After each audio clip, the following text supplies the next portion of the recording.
So, yeah, there's been a lot of interest in, people ask me a lot because they know I have a background in some of these strategic studies, like what about China versus Taiwan? So I thought it might be a topical subject a few months ago, and it's even become more so the last few weeks. But first, I just want to prove the old adage, the old Irish adage that nobody walks home through an alley once you caught a big fish. Huh? In your backyard? Yeah, I caught that in my backyard. So back to the viability, I just let him go.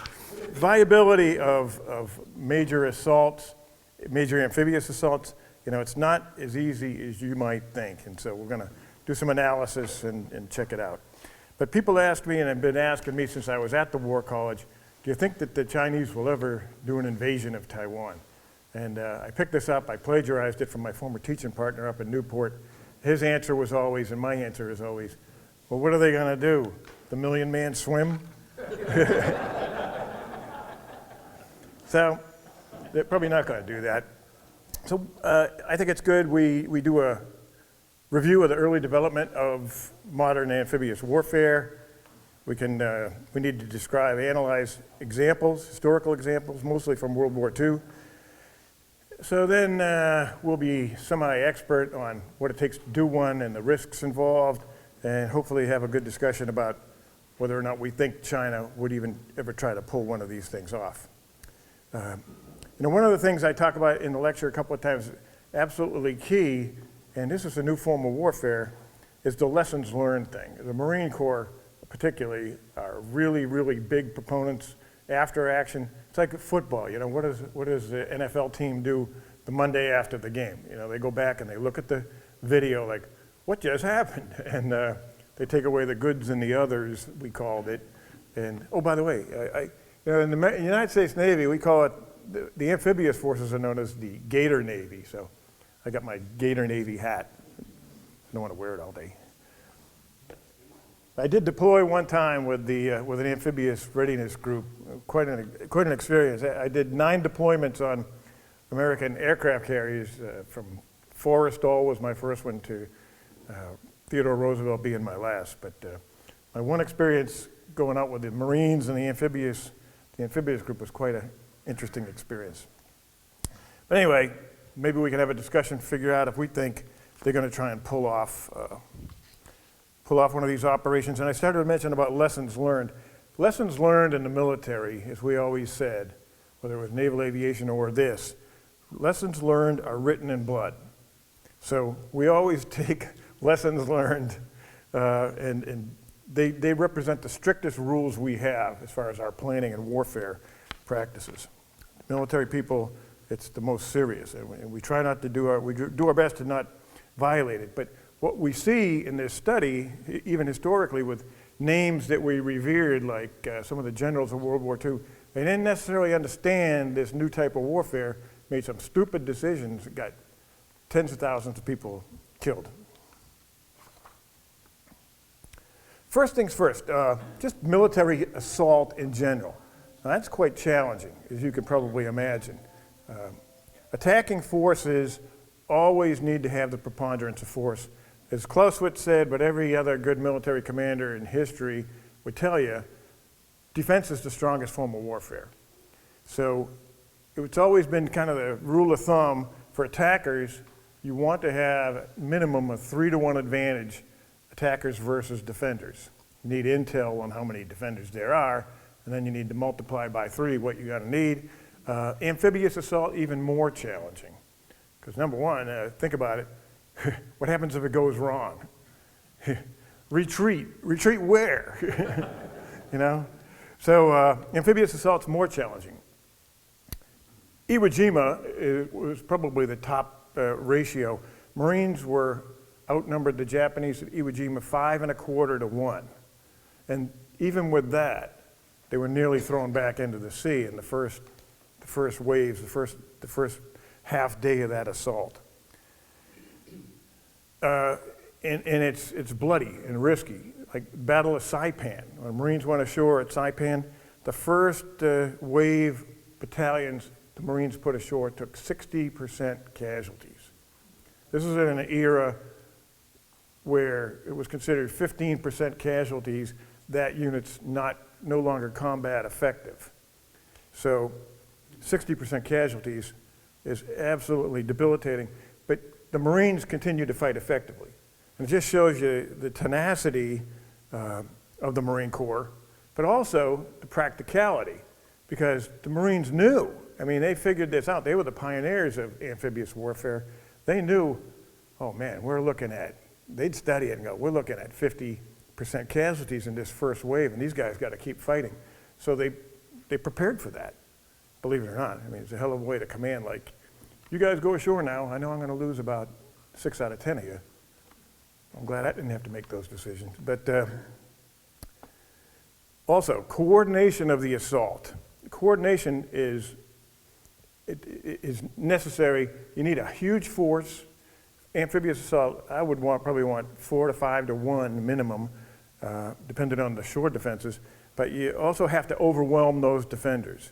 If it's a piecemeal attack, if you can't coordinate all the landing craft getting there at one time, and you're just kind of feeding them in, you just neutralized the advantage you have in numbers, and they're just going to kill everybody. So, I mean, it's essential that this is all coordinated. Everybody hits in a mass all at once to overwhelm those defenders.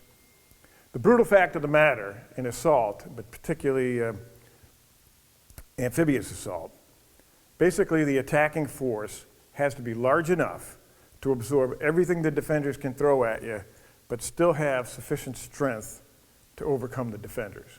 So you know, basically, you're sucking up all the bullets they can, and you still have more people that can overcome them, because they're going to kill your people. And again, thank God I never found myself in the position to be commanding that. Historically, in modern warfare, one of the first attempts at amphibious warfare was World War I, famous Battle of Gallipoli. Churchill has this great idea. It was good thinking, but execution maybe not so good. But he wanted to help. The Russians were struggling in the war against Germany on the Eastern Front. They needed help, and the northern route is pretty prohibitive. Plus, there was a lot of U-boats up there. Churchill thought, if we could open up the Bosporus and Dardanelles, get into the Black Sea, we could support the Russians a little bit and hopefully keep them fighting. The operation was, without going into details, it was an unmitigated disaster from start to finish. It was such the attacking forces were virtually annihilated. To give you some scale of it, it was mostly fought by Australians and New Zealanders. And this battle effectively decimated an entire generation of those countries. So the British Army, US Army looked at that, and it was not in their best, opposed amphibious landing was not a doctrine that they chose to pursue. But unfortunately, after World War I, as the 20s and 30s evolved, the strategic situation in the world was going to dictate that this was something we were going to have to do. Principally for us, the strategic evolution that took place in the world was in the Pacific. Japan, when the Depression hit, they had extensive trade, particularly the United States, and everybody went to protective measures, particularly against the Japanese. And Americans' policy towards Japan was basically shut them off from trade and collapsed their economy, and it was brutal. And so a new government took over, led by kind of radical militarists, with the promise that, look, we're never going to have. We should have learned by now. We can't deal with the Westerners. They're all devils. We hate them, and let's just create our own Asian empire, and we'll never have to worry about this type of debacle, financial debacle again. So they started making their plans, and the United States decided, we need to make our own plans. Japan knew in their planning that America viewed open trade with China as a vital national interest. And I've said this before in some of the lectures. Any of you guys, veterans of other lectures, remember, what does vital national interest tell you, the basic message in a vital national interest.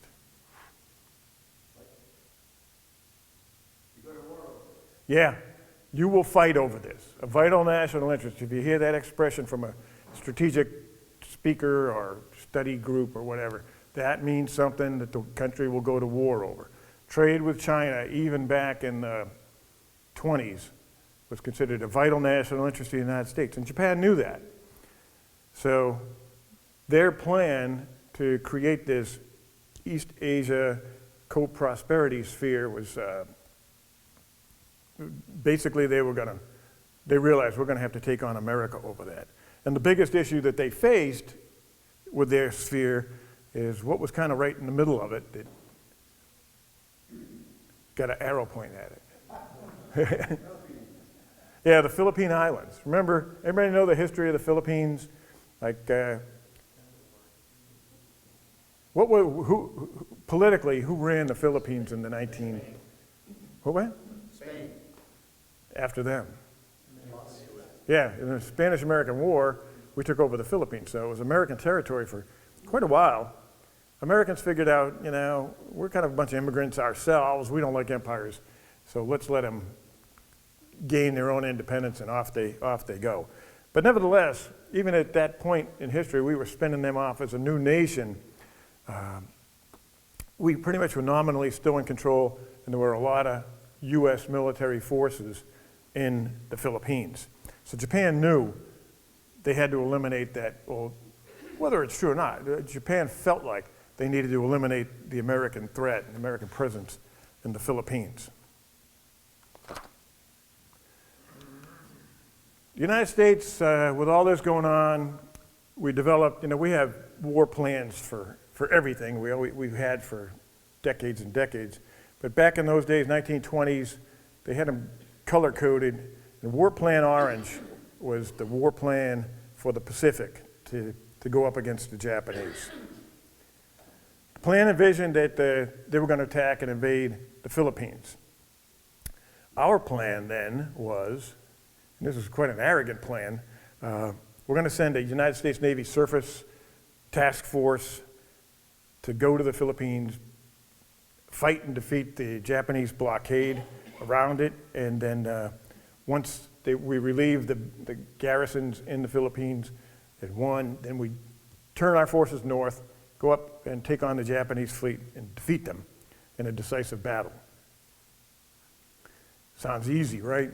When they wrote it, it probably made some sense. Naval aviation was not that big a factor by then. The U.S. Navy was battleship-centric. They loved those big old ships, over 800 feet, 58,000-ton type ships with 16-inch guns. You see them, you love them, you want them, but the American plan by the 1940s, even by, I'm kind of straying off the thing, but by 1933, they took a War Plan Orange up at the Naval War College where I used to teach, and they took the war plan and they put it to a war game. And to their great credit, they took the war gaming very seriously. Nobody fudged anything because some senior officer might look bad or something. They did a square deal on it, and believe it or not, they came up with their solution was the Blue Fleet, which would be the Navy, our Navy, would have been defeated in a surface warfare attack against blockading forces, Japanese blockading forces around the Philippines. The war game revealed they didn't plan for submarines, they didn't plan for the aviation threats, and so we decided this is going to require a more methodical attack. Basically, we're going to have to seize islands. That's where the island hopping campaign idea came in. Japan becomes aware of our plans to do that, so they begin quickly to start grabbing up the barrier islands around their co-prosperity sphere with the idea that they're going to build airstrips out there, man them up with robust air forces, and any attacking surface ship force is going to be, in aviation we used to love to call surface ships like that, they were known to us as targets. But here they come. Battleships, troop ships, 12 knots, and that's, there was always this animosity or maybe just rivalry between aviation officers and surface warfare officers, but we always made fun of them that they had 12-knot brains. But, I don't want anybody to think I have animosities towards my brother surface warfare officers. But it was a big problem culturally in the Navy back in those days. They were, the pipeline to make admiral and become a leader in the Navy in those days was to have gone up through the surface warfare ranks, command a battleship, select for, that's a major command, and then select for flag. And so the Navy was dominated by battleship officers.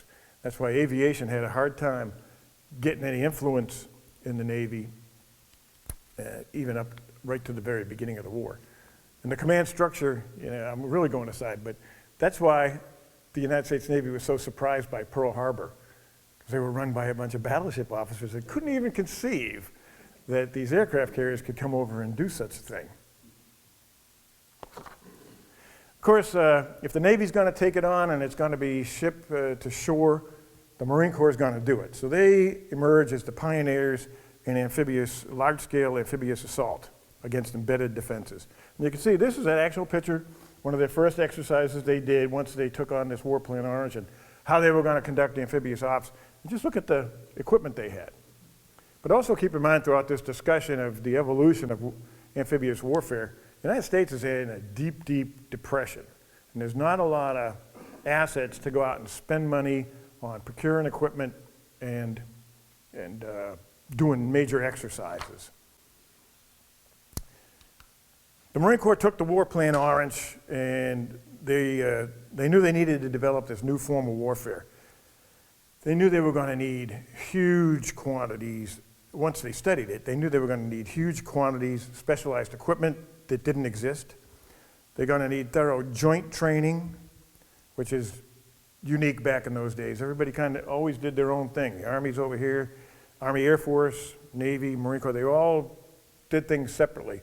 But now this is going to have to be joint, particularly even for the Navy and Marine Corps, it was quite a step. And it had to be under unified command, which is a giant step, because no service wants to give up control of their stuff to another service, even the Marine Corps to Navy. But they figured out how to, they evolved the command and relationships, particularly in these, when the operation was ongoing, and those were major, major developments. One of the smartest things they did, since it was the Depression, they couldn't make tons of stuff, but they made prototypes. And they tested and tested and tested them because that's all they had for, that 7 or 8 year period. And by the time the war rolled around, they had some really good products that they could then put into mass production. But by 1939, 1940, we still didn't have squat as far as the equipment necessary for a large-scale invasion. Again, the War College, United States Navy War College, was Doctrine Development Central, and good on them. They took it all very, very seriously. But again, I think they were forced by necessity, because we didn't have the money to do anything else except study it and develop stuff there. The first application of our Marines doctrine on amphibious warfare was Guadalcanal. And fortunately, the landing was not opposed. But even with that, it was a fiasco. Does anybody know much about the history of Guadalcanal? Like how they got there and how that evolved? Well, briefly, President Roosevelt was looking for a way to strike at the Japanese. They had the Hornet, took the Mitchell's bombers up there to bomb them and get their attention, but Guadalcanal is kind of in the middle of nowhere. They were building an airfield on it, but it really didn't. You'll hear in any histories of Guadalcanal, they were threatening the lines of communication, the shipping lanes to Australia. Well, not with the tactical distances that those planes could fly in those days. So it really wasn't a huge threat to anything. But they wanted to attack something. And so Guadalcanal was as good as anything. So they said the 1st Marine Division was on its way, on the ships, with all their gear, on ships, en route to New Zealand. Now the 1st Marine Division at that point were a bunch of guys that had been through basic training, and they'd also been to their service schools to learn how to fight, shoot their weapons or drive their tanks. That's all they were. They had never been put together as a division to exercise and learn how to operate, which is critical for an amphibious invasion. And one other aspect of it was the logistic support. The stuff was loaded on the ships for a journey from California to New Zealand. You're going to put it in the best possible way for seakeeping across a long voyage like that. That's not necessarily the way you want stuff to come off the ship when you're invading a beach and you need the high priority stuff. They got to New Zealand, they got the word on the way, hey, we're going to invade Guadalcanal. They didn't have maps of it, they didn't know anything about it. And they did some rudimentary training in New Zealand. They did their best to try and offload and reload the ships, which was a fiasco. Make a long story short, when they got to Guadalcanal, the guys got ashore with no problem, but then the Japanese Navy came down, threatened our landing, our forces there, the logistic support ships, and they all left.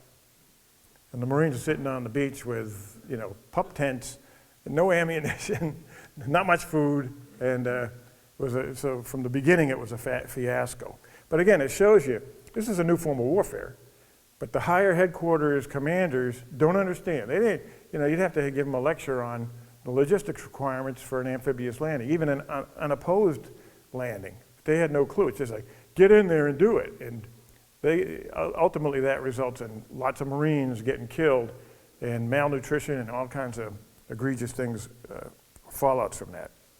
And also, again, it's like the lessons learned theme. The Marines were great at innovating new capabilities that they incorporated into future operations, and new capabilities, not just new techniques, but new equipment. They developed close air support, underwater demolition teams, new technologies like radar, the landing ships and crafts, stuff like that.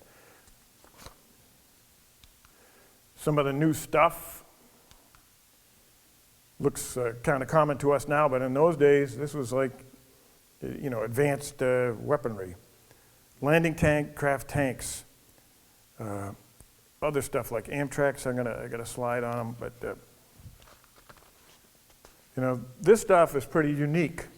And think about this, from the perspective of you're a politician voting on spending bills in 1940, 1941. And here comes the Navy bill. And they say, well, we want, 35,000 Higgins boats, and they got their whole list of stuff. You're looking at it like, okay, this is going to cost a few $1 billion.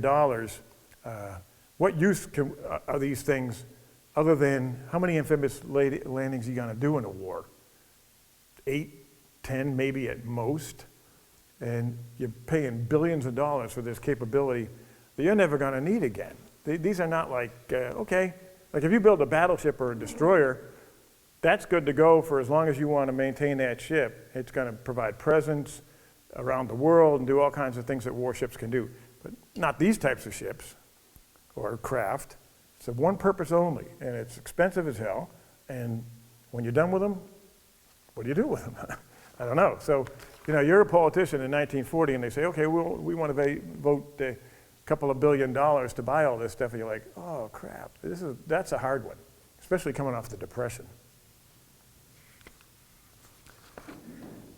Unique ship designs, unique ship requirements, and even if you look at that merchant-looking ship, cargo ship, just to think about transforming that from probably what it had done before the war, and then turn it into a troop carrier.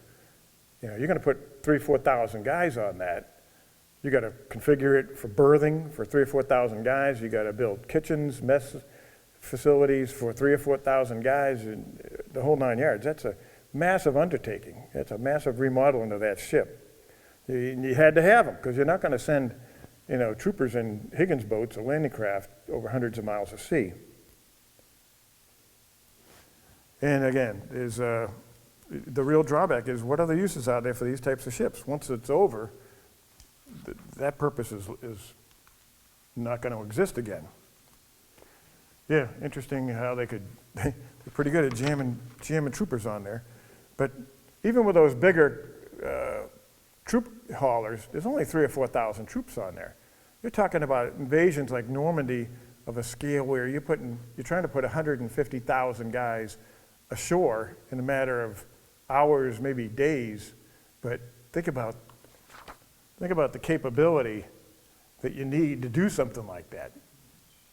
And that's just a small piece of the force.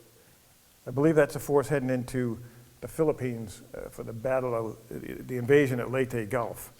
But it's a massive, massive requirement. And it really presupposes you got a total national commitment to doing this, because it's just off the scale huge, and expenditures are huge. So, some of the key operational requirements. Number one thing is deception. And you could see that in World War II. I'm sure a lot of you are aware. What was Patton's role in D-Day? Sitting in England. Yeah, what was he doing? He had a false division. Right, they built a false army with message traffic and all kinds of dummy stuff around Patton, because that's the Germans believed Patton was their #1 general. They never sidelined him, so they used him for this gigantic deception campaign. And all their deception aimed at, where did the Germans think that the Allies were going to invade? Calais. Yeah, go to Calais, cross over. It's the narrowest. Well, I don't want to get ahead of myself. I got a slide on that. Deception's key. Deception's key. Absolute air supremacy. And you might hear things, you probably heard things like, we had parity, we had air superiority. Those aren't good enough for an amphibious invasion. And we'll explain that with some operational stuff coming up. Air superiority, that means you got the preponderance of force, but the enemy still has a vote here. They're still fighting, and they've got their own air assets in the area of operations. Same thing with maritime. You have to have maritime supremacy. That means total domination.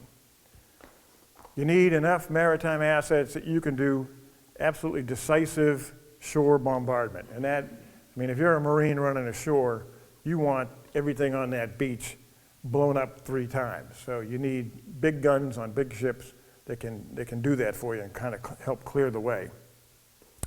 You need geographic suitability. And by that I mean, what kind of terrain do you need for an amphibious assault? You need a beach. You need a beach. And it has to be a good beach. We'll see a picture of Omaha Beach. Wasn't a real good beach to go do an assault on.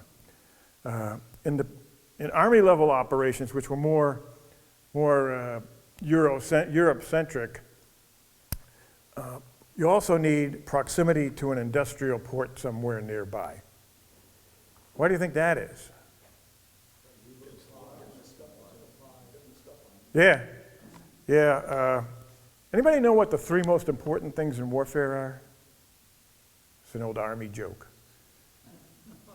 3 most important things in war fighting: logistics, logistics, logistics. Because if you can put 100,000 guys ashore, but if you can't get logistics to them, they're just a bunch of guys dressed up the same, just hanging about. So for a Pacific campaign like Tarawa or Saipan, get them ashore. There's a force ashore, of course, it's going to defend, but it was not an army strength type of force that was there normally. So your assault takes a few days, you bomb the hell out of it, and move on to the next one. But if you're going into a place like, we'll talk about Salerno, you're going to go in and invade Italy. We're talking army-level operations, maybe multiple armies going ashore. Just think about the scale of stuff you need. And particularly in modern warfare, one of the features we have is armor. You got tanks. You're going to need tanks, especially against Germans who love tanks. You need tanks, you need a lot of them. And anybody know what the average miles per gallon of a Sherman tank? I think I heard about 4 to 5. But they were operating night and day, So how much gas do you think you need? Oh, there was another side story about D-Day in Normandy. Eisenhower, of course, was the commander of it, but he wanted all the Air Force's assets dedicated to the pre-Overlord operations. You know, the Army Air Force was reluctant to do it, but Eisenhower was adamant he wanted to command all the Air Forces as well as the other stuff. Again, the proximity to a port is essential. In the European theater, ultimately they're going to put about 3 million troopers ashore. I don't know how many tens of thousands of tanks and trucks and Amtraks and you name it. The liquid fuel demands are off the scale. And, you know, if you think about that first picture of those Marines on the beach and the waves break, there's a reason they didn't build major cities in the old days on beaches. You know, they went into bays and ports and stuff, and that's where you build a city, because that's where you could build piers and have protected water so you could get ships in and out. Beaches, that's a modern thing for vacationers. So you're going to put a lot of stuff ashore, and you're going to have a hard time getting the essential stuff across the beach. In a way, it kind of compromises where you're probably going to land. So you're trying to do deception, but you know, the enemy knows you need a port too, especially the Germans. They figured all that stuff out. At Normandy, very innovative. Everybody must have heard about the mulberries, but if you hadn't, they came up with this really innovative concept where they were going to create a port. You know, they're going to create a big breakwater out there, and then long piers so that they could bring real ships into it, and it was kind of protected. So they created 2 of them, Mulberry A. Unfortunately, that was wiped out, and roughly they used it for about a week, got wiped out by storms. Mulberry B off of Gold Beach, though, actually operated pretty well for about 10 months. And by then, we'd had some real ports that we could utilize, and that requirement no longer existed. So yeah, you got to have this stuff. You got to have cranes. You got to have what I couldn't find something to depict would be fueling stations ashore, big pumping stations. You could go directly into trucks and stuff that can get it to the people that need it. Another huge operational challenges. The number one huge one is the vulnerability of the landing force.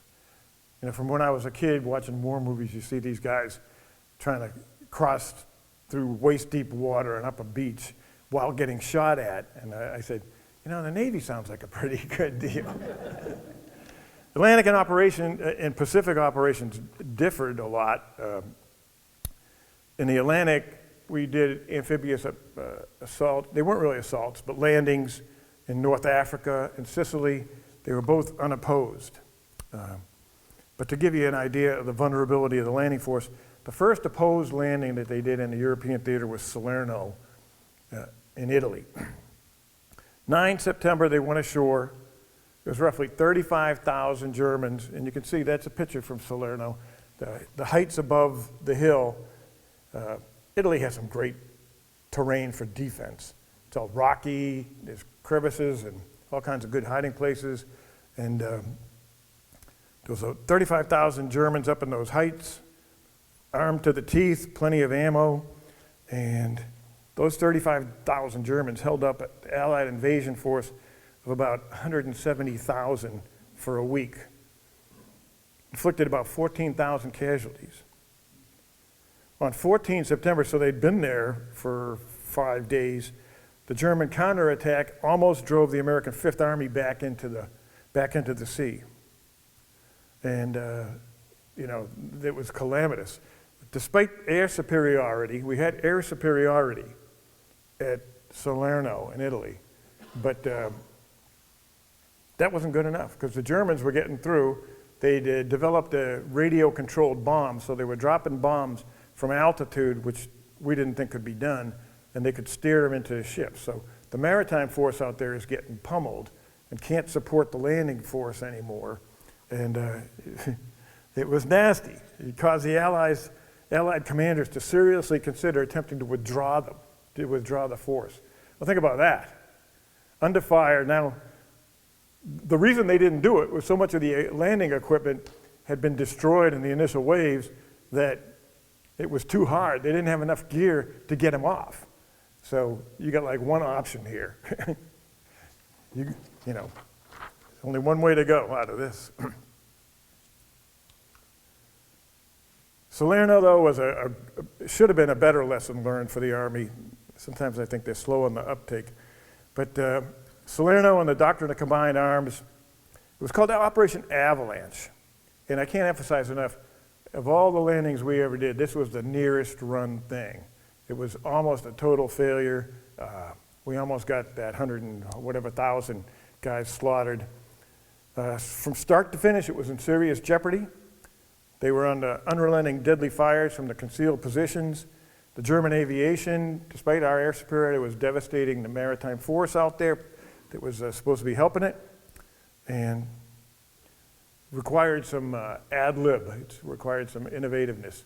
And of course, who's better than that than Americans? If you didn't know, nobody's better than us at innovation.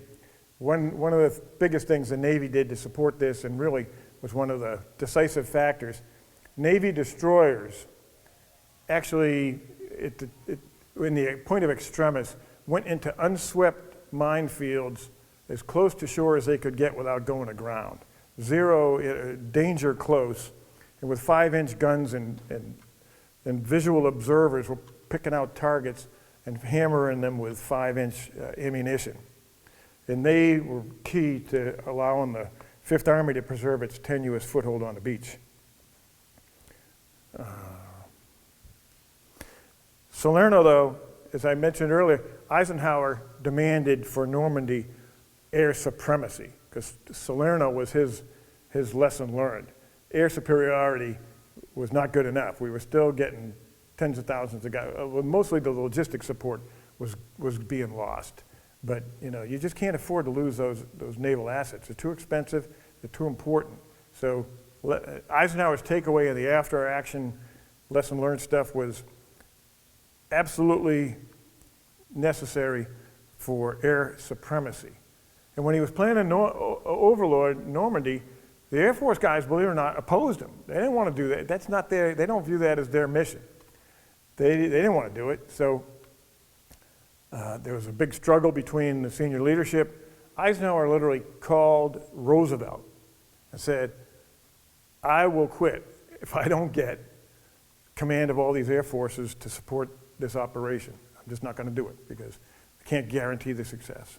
And Roosevelt supported him, and for that few months before and during Overlord, he had all the Air Force assets in Europe.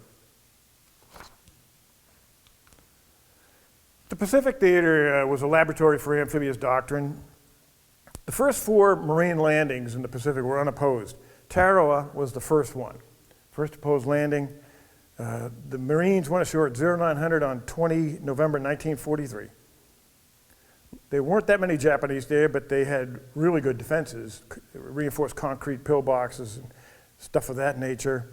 But again, some major failures here. Intelligence on the reefs and the terrain of Tarawa was bad. Anybody know the story of Tara and what went wrong there? Well, the reef, the tide came in or went out, and they had to walk ashore about 1,000 yards. Yeah, it's actually 500 yards. There was a reef that surrounded the island. The Higgins boats, the landing craft that we had, drew 5 foot of water. The reef was a low tide. It was like a static tide. There was some meteorological condition where the tide wasn't moving. They had 3 foot of water over the reef. So the landing craft came in and clonk. That's as far as they go. So they had to offload the Marines 500 yards offshore in waist deep water. And now they had to wade in against really withering fire, machine gun fire mostly. There was only 2,600 Japanese troopers and some construction workers. They held off 18,000 Marines. It took them 3 days to clear that island. The Japanese inflicted over 3,100 casualties, most of them in the first 18 hours. That's a pretty heavy toll. Anybody see in this picture, what strikes you, if from what we've already talked about, what strikes you is something they did wrong, other than the intel on the reef. What else did they do wrong?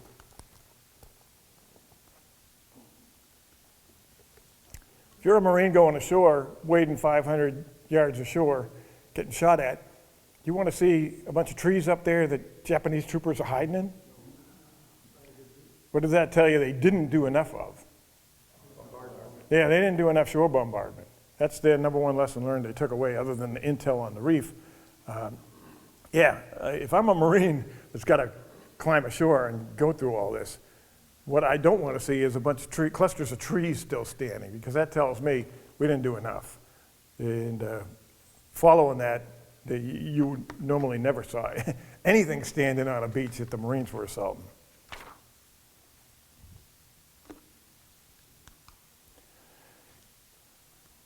On day one of this assault, 5,000 Marines made it ashore. It took 1,500 casualties. That's 30%. Again, I told you this before, 15% casualties was considered by the Army as they're no longer combat effective. But again, the Marines, I can't emphasize their logic in this, is they understood we're going to take, on these initial waves, 30, 40% casualties, and we can't not be able to fight. So everybody was cross-trained. If your machine gunner went down, there were other guys that could jump in there. They might not be a designated machine gunner, but at least they knew the basic stuff, how to operate it, or the communications guys. So the Marines would take 50% casualties, 60% casualties at Saipan, and still be effectively fighting. The enemy was like, who are these guys? The Saipan one was even the most lethal. The invasion of Saipan, 32,000 Japanese opposed 71,000 Marines, and inflicted almost 14,000 casualties. It's 20% for the entire battle. The initial assault waves, though, at Saipan, 60% casualties. So we're getting some pretty good background on amphibious operations. Might as well talk about Operation Overlord, the invasion of France. And so in France, in Normandy, there was about 50,000 German troopers that were defending the Normandy beaches.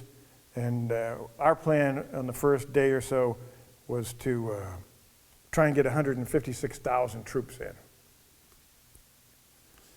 Overall, the Germans were stretched to the breaking point manpower-wise. Think about the importance of the Russians in all of this. Anybody have any idea what percentage of the German forces we were even fighting against in Western France? Pretty close, 15%. We were fighting 15% of all German forces in France.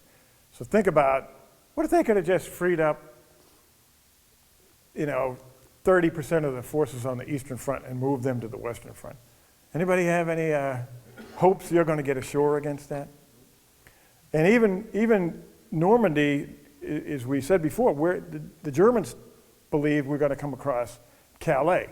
And you can see on the picture, most of those units are up around the Pas de Calais and the narrow part of the channel, and we came across the longest part. Kind of violated one of the precepts, though. We wanted to be close proximity to a port facility, and down by Normandy, there wasn't any major port facilities. The landings went well on Juno Gold Sword in Utah.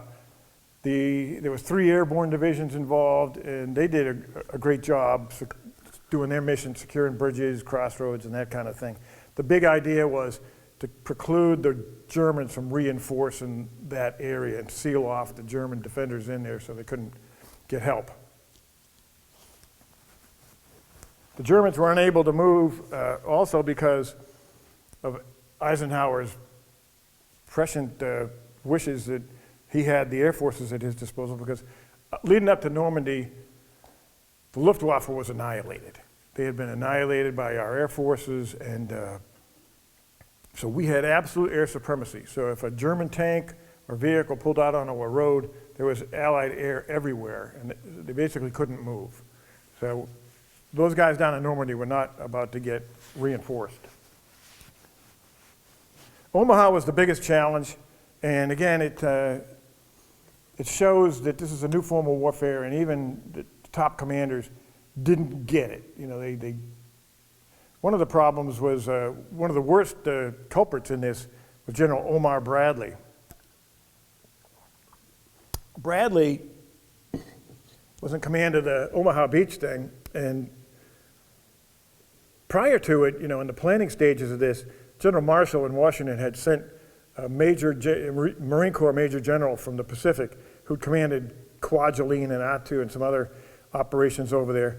He had sent him to Europe to be an advisor to the staff, SHAPE staff in Europe. And those arrogant guys, you know, nothing against the Army, but in their arrogance, they essentially told him, sit in the corner, shut up, and color. And he really had no impact on advising anybody anything. They disregarded most of what he said. Army commanders in Europe thought that the Pacific theater of operations was Bush League. So a lot of the stuff, principally, the number one thing that they violated is Omaha Beach. Most significant lesson learned that he brought and advised him on was the critical importance of naval gunfire support. Just to give you an idea, because of Bradley and what his planners came up with, Bradley's responsible. The Omaha Beach guys landing had support of only 2 battleships, 4 light cruisers, and 18 destroyers. Contrast that to Kwajalein, which wasn't even the major fight for the Marines in the Pacific. The 7th Infantry Division had 7 battleships, 3 heavy cruisers, and 18 destroyers, and they hammered Kwajalein and this was typical of all the Pacific operations, they hammered those targets for hours before the Marines even embarked the landing craft. So there was none of that at Omaha Beach. It was like a couple of hours. They didn't get any air support as far as bombing targets because of cloud cover in the morning, and basically get ashore, minimal gunfire support, and it was a fiasco. Virtually everything went wrong at Omaha Beach. The combined issues led to twice as many casualties at Omaha than the whole Battle of Tarawa. The American survivors are just getting ashore, barely made it to the dunes under the cliffs. The German commander was so confident with how things were going that he reported that the landing had failed, and Bradley was getting the same reports, and he was starting to try and figure out how we can get these guys out and just funnel everything through Utah Beach. But eventually, the attackers prevailed. Again, a big help from the United States Navy. The destroyers went in there, danger close again, and just started hammering pillboxes and that kind of stuff.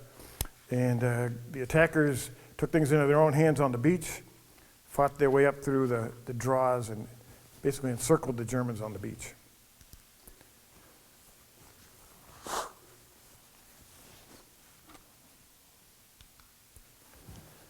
The next task, once you're ashore, is to break out, which was a big problem in Normandy because of the terrain.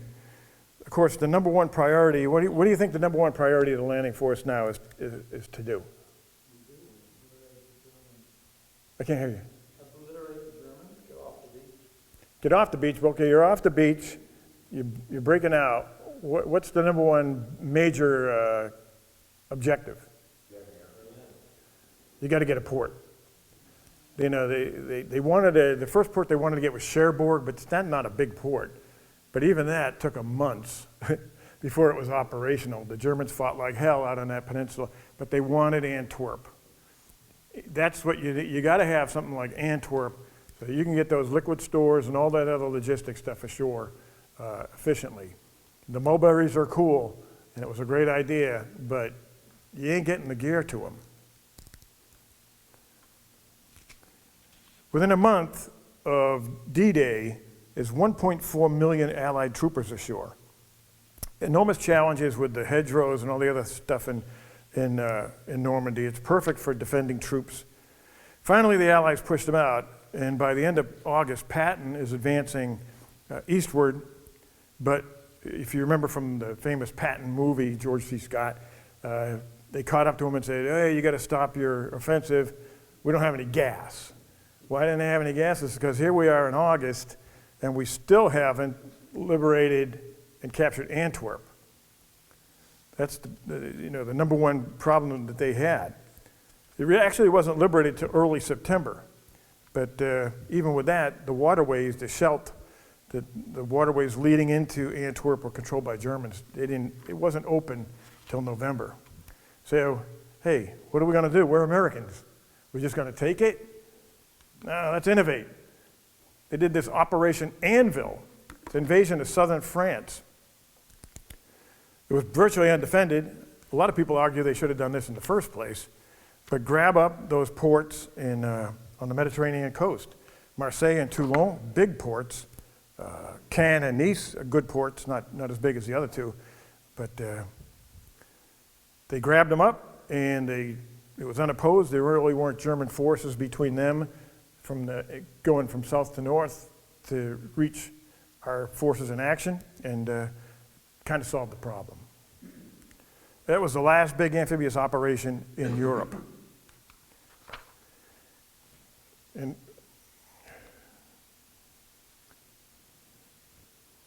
that brings us to the final planning for an amphibious operation in World War II, which was Operation Downfall, which was invading Japan.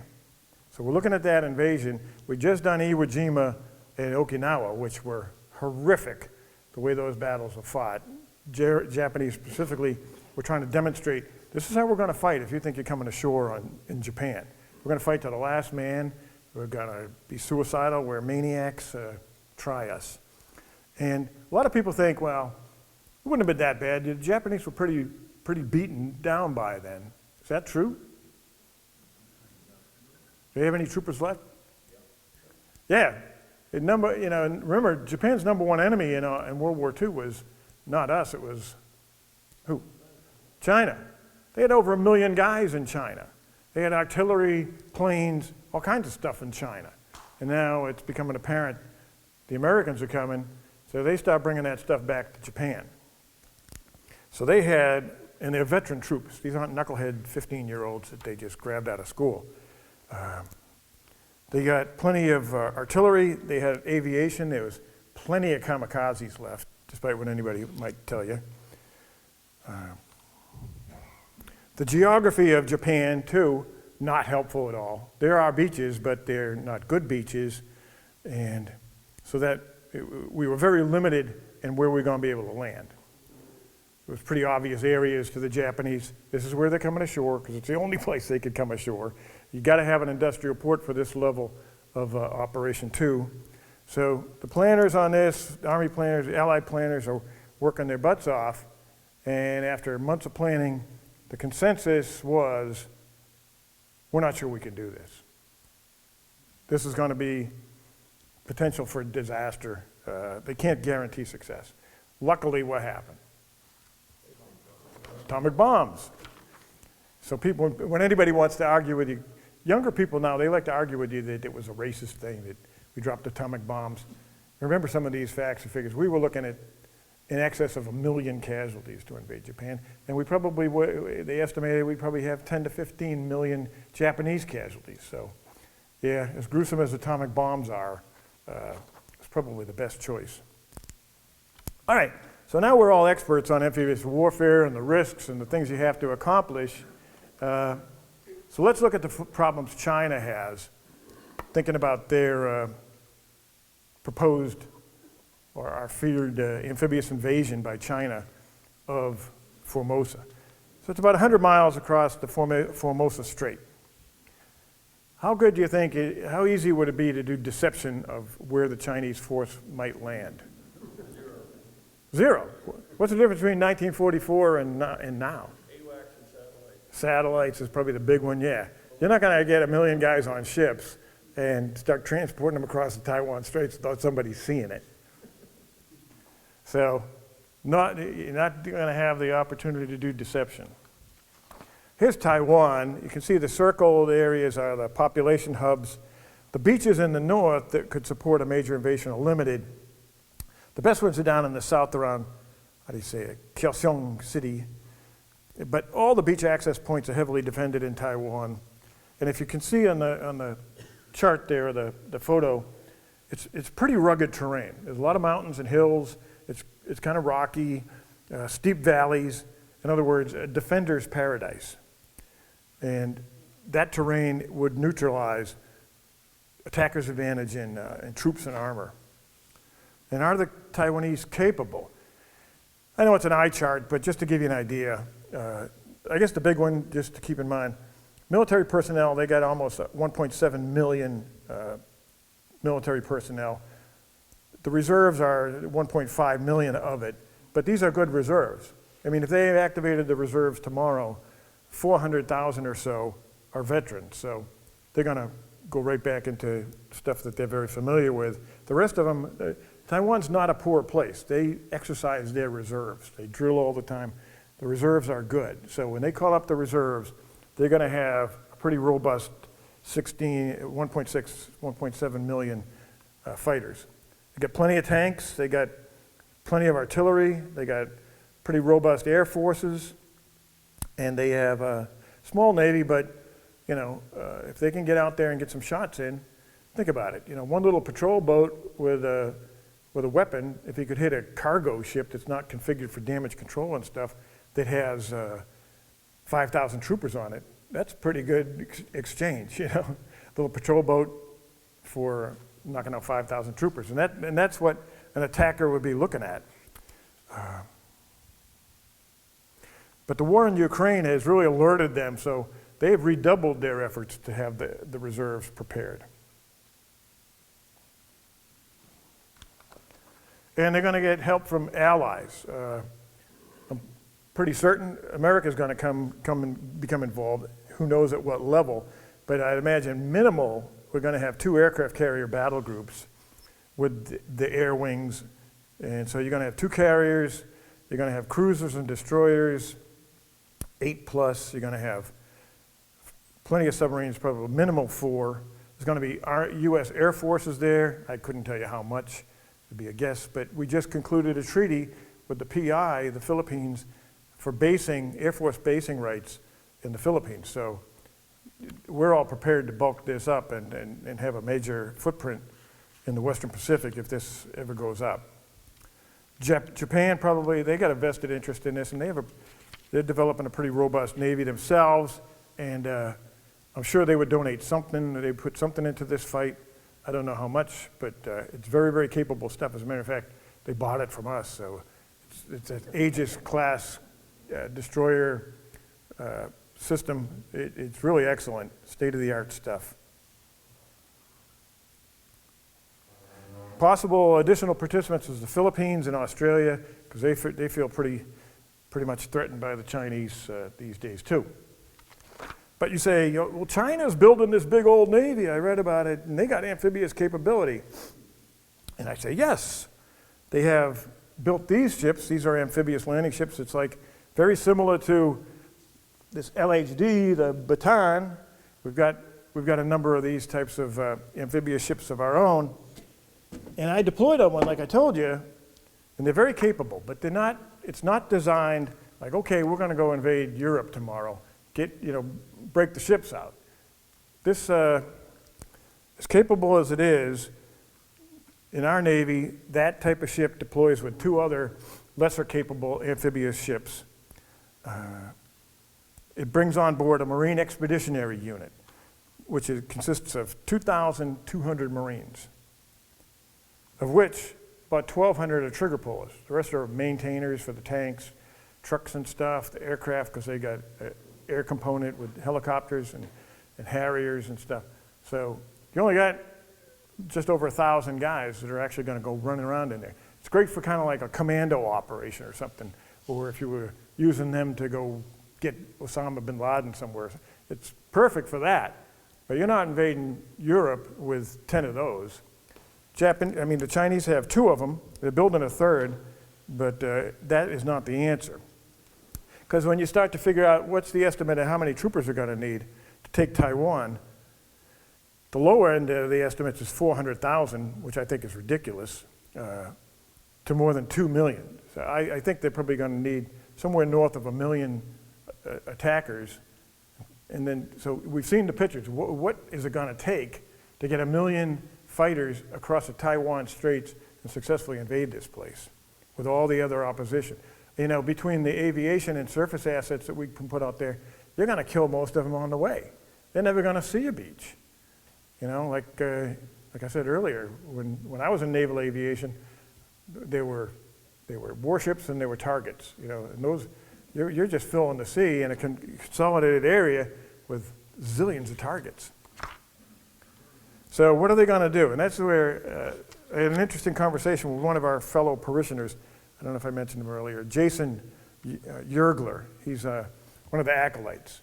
His son's the little guy that carries the cross, if you ever seen him up there. And but it's worthy of thinking about, because his position is they're just going to do the old bomb them into the Stone Age strategy. And I was going back and forth with him about it, and I said, well, wait, you know, war is an extension of policy.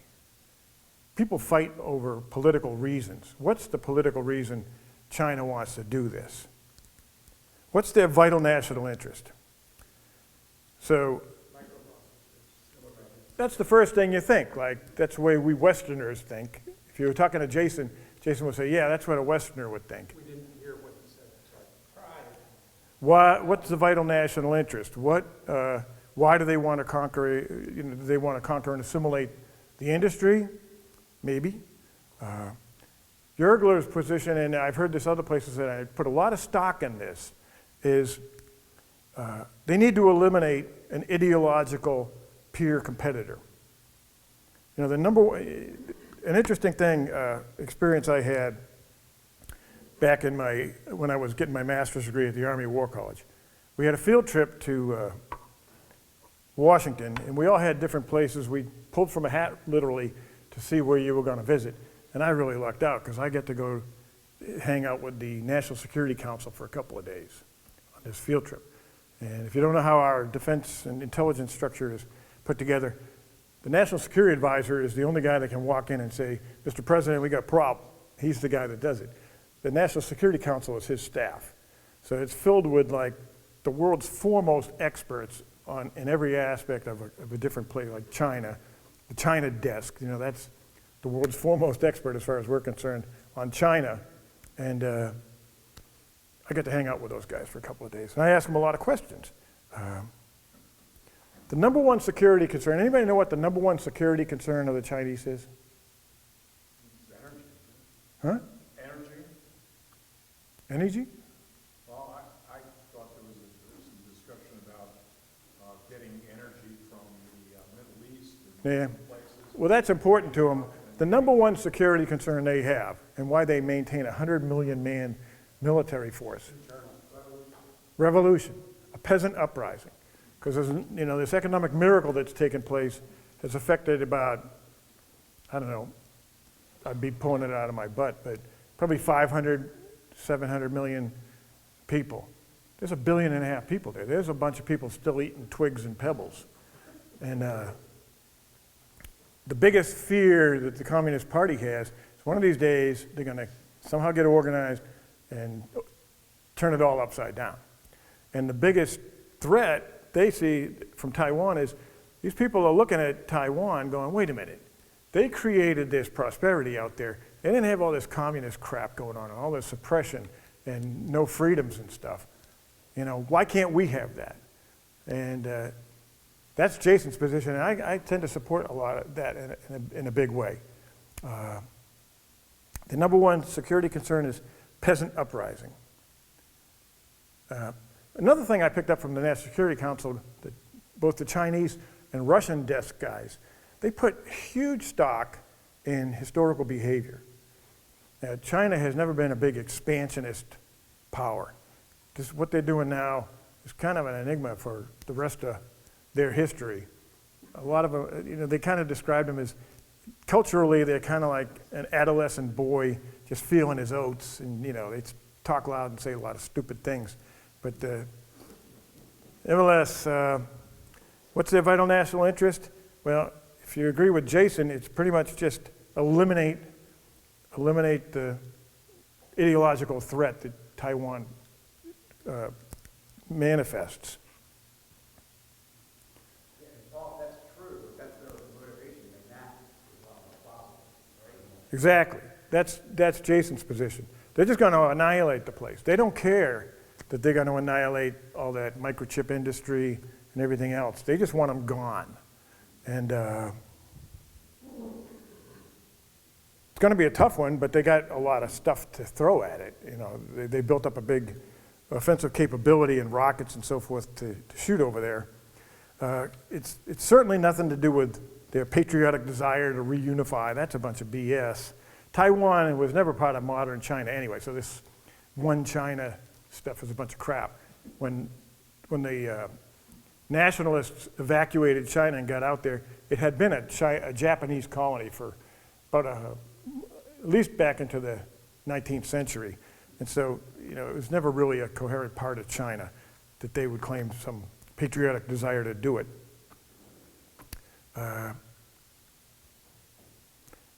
Yeah, so we theorize in Western terms. They're not gonna blow up a place that's got zillions of dollars worth of stuff, but on the other hand, maybe they might feel like it's worth it. Just quickly, this is the world's top semiconductor producers. The Taiwanese are, I guess, the yellow. So you could see that little island pumps out a lot of microchips. And so in our way of thinking, destroying the island's infrastructure kind of defeats the purpose of taking it over. But again, they might think that's the best way forward for them. But, you know, I ask you guys, what would be the international reaction to them doing it? Worse than a reaction to Russia vis-a-vis Ukraine. Yeah, because what would eliminating that microchip capability just do to the global economy? Yeah, I mean, talk about throwing the world into chaos. That's as bad as Saddam Hussein taking over all the oil, or the Iranians taking over all the oil in the Middle East or something. It's tantamount to that. So what do you think? Which way are they going to go? They going to invade this place, do an amphibious assault, do you think? Mostly no's, yeah. I mean, this would be huge, huge high risk. They're playing into the strengths of the Taiwanese. So interesting times we live in, because obviously they're getting pretty bellicose. Like, what could be on the horizon here? Is it they just going to... Well, if they threaten it, right? If they threaten it and it gets concessions, then they'll need to fight about it. Well, Taiwanese are a pretty bunch of, they're kind of hard ass about it. They know they got a lot of support. They know they have the capability of deterring an invasion. Maybe, yeah, if they just ramp up and, you know, make it apparent we're preparing a mass launch of rocketry that's going to annihilate you, maybe they could twist their arm a little bit. Does Taiwan have nukes? I don't think so, but I don't know. I'm sure they would have the capability of making it if they wanted to, and I think they have nuclear power out there. Is amphibious the only alternative? What? Is amphibious landing the only alternative? To a military takeover? Yes. Yeah. I mean, you might do some airborne assault or something, but that probably would be part of it. But by itself, that's not going to defeat. You can't get 1.5 million. But nuclear, they could. Yeah, if they want to nuke the place. But I know that they've got like batteries on batteries of rocketry and missiles aimed at the place. If they want to turn it into dust, they can do it. They might not want to turn it into glass and radiate it, but yeah. Is CETO still effective, Southeast Asian Treaty Organization? No, I couldn't tell you. You know, I'm not that current on intel or any of that stuff. Like NATO and CETO? Yeah. Yeah, I wouldn't count on New Zealanders and some of those goofy people, but Australians, I think, feel like they got a lot at stake. Yeah. If they were intent on annihilating them because of the peasant factor, which I think is very real, what is to prevent them from going and just bombing the dickens out of it and obliterating it? And if they chose that route, wouldn't a place like America respond and start bombing places like Beijing? Well, again, you always go back to the question of war is an extension of policy. I think it's a very good chance of them doing it, because I agree, I tend to agree somewhat with Yergler. They're not going to get across on an amphibious invasion like everybody envisions and take the place over. It's just not going to happen. Unless they just threaten to nuke them or something and say, open the doors or you're all dead. I think, number one thing, because the number one, did I mention this? Who's the number one trading partner of Taiwan? Huh? China. Ironically, the Chinese are the number one trading partner. All those microchips are flowing out of Taiwan into China to support their industry. So if they annihilate the place, they better be prepared for the vacuum of microchips, because they're not getting any for a while. And the only other thing is just the international, so their economy is going to collapse. And the international reaction, I think, would be horrendous. But would we then start bombing China or attacking? Again, you got to go, what's our policy here? It's always pretty much to maintain peace and stability so that we can make a lot of money. How does that aid that? Because really, China, any expansionism beyond that sphere that they have created now with some barrier islands and stuff, I don't think they have that kind of ambition. So there's not a real ambition that the Chinese are going to be invading Australia in 10 years or something. We closed all the Starbucks, that was good. Yeah. Well, why did the Americans let all of the microchips leave here and go to China and Taiwan? Cost.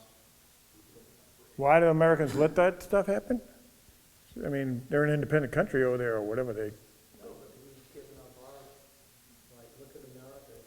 Yeah, well, I agree with you. We need to make more microchips, obviously. But that's, those are economic decisions above my pay grade, but it seems pretty stupid. Vital components like that we can't make here.